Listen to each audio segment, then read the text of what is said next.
Welcome to the Speaking of Women's Health podcast. I'm your host, Dr. Holly Thacker, the Executive Director of Speaking of Women's Health, and I am back in our Sunflower House for another edition. And this discussion is going to be all about collagen. I would say every other patient I've been seeing lately has been asking me about collagen. So we're going to dive into the topic and talk about this. Maybe you've read about it or seen it on a social media post or perhaps an advertisement promising you glowing skin, luscious hair. Oh, we know how much hair is so important to women. I'm not really a hair person. I'm a nail person. Collagen is good for the nails too, by the way. And we have done some really in-depth podcast on hair supplements, on treatment for hair loss, on causes of hair loss. So we're going to talk about just some basic nutritional building blocks. And you may ask, is just one scoop of collagen powder, is it that simple? Is that enough for me? Well, not always. In fact, many of us already get enough collagen in our diet and we don't even realize it. So in this episode, I am going to walk you through what collagen actually is and why it's important, not just to skin and hair, which of course we all care about as women, but the older you get, you're starting to think about those joints and bones. If you didn't hear the earlier podcast I did on joint supplements and preparing for joint replacements, that is a good one. I do want to focus on how to naturally support collagen production through your diet and food ingestion. And then focus on maybe when it might make sense to consider a supplement or talk to your physician or nurse practitioner. So, first things first, what is collagen? Well, it is the most abundant protein in your human body. It makes up a whopping 30% of your total body protein. It's like the scaffolding that holds everything together. Your skin, your bones, your tendons, cartilage, and your blood vessels. So there are 28 different types of collagen, but type 1 is the most common, and it accounts for 90% of the collagen in your body. And it's made up of 3 key amino acids: glycine, proline, and hydroxyproline. So glycine, proline, and hydroxyproline. Think of these 3 building blocks as what your body uses to create strong, flexible tissues. And here's something interesting. Your body naturally produces collagen, but like many things, that process slows down as we get older and as we age. It's harder to recover from musculoskeletal injuries if you haven't noticed. It's harder for your skin to repair. Little bumps can cause much bigger amounts of bruising. On one of my earlier podcasts, I talked about some simple kind of hidden tips and tricks and things that you can use for your skin. And one of them is the herb arnica, which really reduces bruising and skin fragility, and is sometimes used by the dermatologists and plastic surgeons after certain procedures. But long before you get to an injury or some medical intervention, you really want to make sure that your diet is as good as it can be and that you are either making and or ingesting enough collagen. So why does collagen matter? And why is this such a big deal? And why is everybody talking about collagen and asking me about it? Well, it helps your tissues stay strong and stretchy. It gives skin both firmness and some elasticity.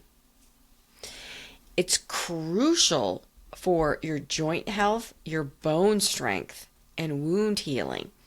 And when I get a bone density, which measures how much calcium's in the bone, for the last several years, I've also been doing a microarchitecture test that looks at how the bone is connected, whether it's normal, partially degraded, or completely degraded. So when I see women that have degraded architecture, which accounts for 40% of bone strength, it really makes me wonder about their nutrition, their diet, their protein intake, collagen intake, vitamin D, and vitamin C.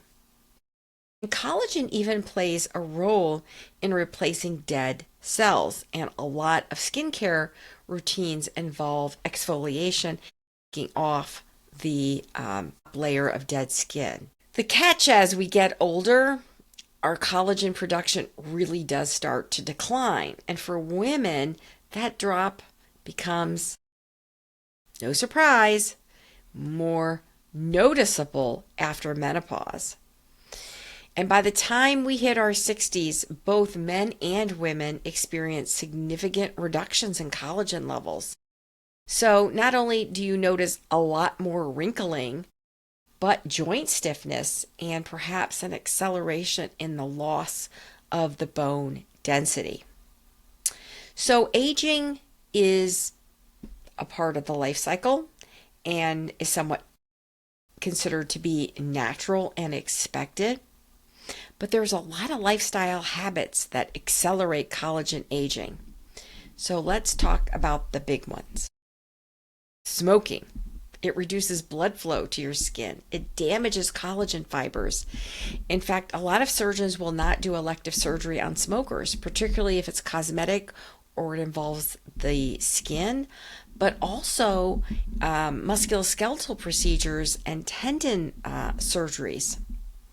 Excessive alcohol, it dehydrates your skin, it's a toxin, and it does impair collagen repair. So we had a whole dedicated podcast in season 3 about alcohol problems and how to deal with that. We also had an excellent guest podcast by our executive producer, Lee Kleckar, all about smoking and smoking cessation techniques. So besides smoking and alcohol, what other things do you think are bad for your collagen? Well, too much sugar and processed foods, because they can lead to inflammation and glycation, which breaks down collagen. And then, of course, sun exposure. Ultraviolet rays do break down collagen and they speed up skin aging. And that's why twin studies of identical twins that grow up in different environments, one very heavily exposed to sun and one not. The one exposed to sun looks and has aged from a skin perspective significantly more than the identical twin who has not had that sun exposure. So sun exposure on arm and legs for 15 minutes for vitamin D is important. I think it is important to protect from excessive sun exposure. When I have my granddaughters, sometimes they already look like ghosts, even when it's not Halloween, because their father, my son, Dr. Thacker, put sunscreen all over their face. And obviously, as women, or places that the sun always is exposed to, the face, the neck, the décolleté area, the front of the hands, these show aging the fastest.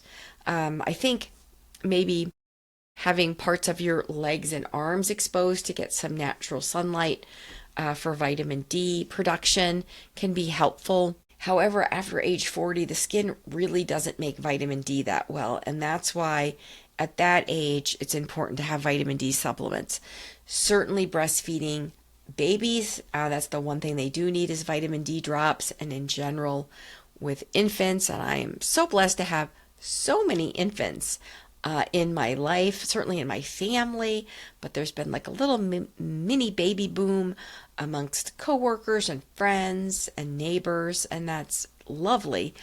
But usually those first 6 months, there's a lot more need for the sun protection. So if you want to preserve your collagen, these are great areas to focus on. Protecting your skin from too much sun exposure, getting the junk food and processed foods and sugar out of your diet, not smoking or working on smoking cessation, and really minimizing any alcohol use. So how can you support collagen naturally? Well, you can start with your plate, and you can focus on ingesting collagen-rich foods. So what are some collagen-rich foods? Chicken skin. People like their fried chicken with that chicken skin. Pig knuckles. Yes, truly, yes. Pig knuckles are rich in collagen. Fish skin. Okay, most people need to get more fish. And even jellyfish, which is ingested in some cultures. I have never had jellyfish myself. I think that one of the most common ways, and a lot of my patients do this, especially if they're intermittently fasting, there might be one day a week or during religious observances, that they may do a fast and just only ingest bone broth. And you can make really good bone broth by simmering animal bones and connective tissue. My husband loves soup. He's a great soup maker. We have some really good soup recipes on our website that include broth. My favorite recipe on our Speaking of Women's Health website is the Italian wedding soup. Just made that recently. It really hits the spot.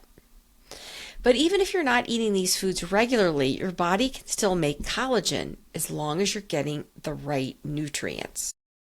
So protein from sources like poultry, fish, beans, eggs, and remember I like the omega-3 eggs.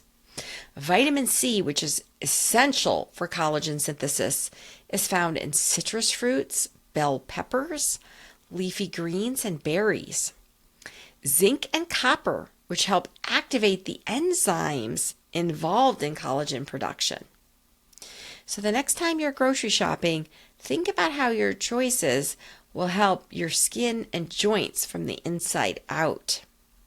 So what about collagen supplements? Because I know so many of you are curious and are asking me. Well, collagen supplements, especially the hydrolyzed collagen peptides, have become very popular. They may help improve skin elasticity, hydration, and even joint pain or bone density. But here's the thing. Research is still evolving, and certainly not all supplements are created equally. In fact, I was thrust onto the national stage at the very beginning of my career because L-tryptophan was being manufactured in such a way that there was a contaminant. And L-tryptophan is a natural amino acid, and it was frequently used by bodybuilders to help with muscles, just like so many people are turning to creatine. It was used by those having trouble sleeping. Instead of having a turkey sandwich and milk rich in tryptophan, people were popping a supplement. Women with PMS, premenstrual dysphoric disorder, were taking it to try to boost serotonin. And there were a number of Americans that died because of this contamination. So I don't want to minimize the concern that taking unregulated substances or things that don't have any kind of purity or standardization have, because you have to have a reason why you're putting something in your mouth, whether it's food or whether it's a supplement. And I think because things are over the counter, because sometimes they're promoted so much by celebrities and influencers and people that you might find entertaining on social media, I may not be as entertaining, but I certainly work to get the right information out to help keep you healthy and strong and in charge, because I have seen a lot of havoc. Certainly side effects, reactions, allergies, intolerances to prescription medicines, yes, but also to supplements as well. And some products throw in all sorts of things like herbs and high doses of vitamins when you may already be on it. So it may not be right for everyone. That's why you need to read labels, bring them in at your visit, and talk to your healthcare clinician before starting any new supplements. So, to wrap up, your body can make collagen on its own with the right nutrients. Lifestyle choices like avoiding smoking, limiting alcohol, and protecting your skin from the sun can help preserve collagen. And while supplements may offer benefits for some, they're not always necessary and they're not always a magic bullet. I did a whole podcast on biotin. That's B7, that's a vitamin, and we have a list of what foods have B7. Certainly there's warnings about B7 because it messes up a lot of blood work, and ideally you should be off all biotin for at least 12 hours, preferably 72 hours before getting certain blood tests done. And I think biotin helps the nails more than the hair. It's in a lot of expensive hair products. What I recommend for a lot of my patients is who want to have stronger nails and maybe slightly thicker hair is taking gelatin capsules, collagen, or just opening a container of Knox gelatin and putting it in a drink and mixing it up. And it also kind of fills up your stomach when you have enough water too. So that's something that I've done for several years before eating my first meal of the day. So I want to thank you so much for joining us on this latest episode. If you've enjoyed this, please share it with others. Make sure you subscribe on Apple Podcasts, Spotify, TuneIn, wherever you listen. Give us a 5-star rating, and don't forget to join us and bookmark speakingofwomenshealth.com. If you have any questions or any topics you want us to cover, just send us an email on the Contact Us on speakingofwomenshealth.com. Remember, be strong, be healthy, and be in charge.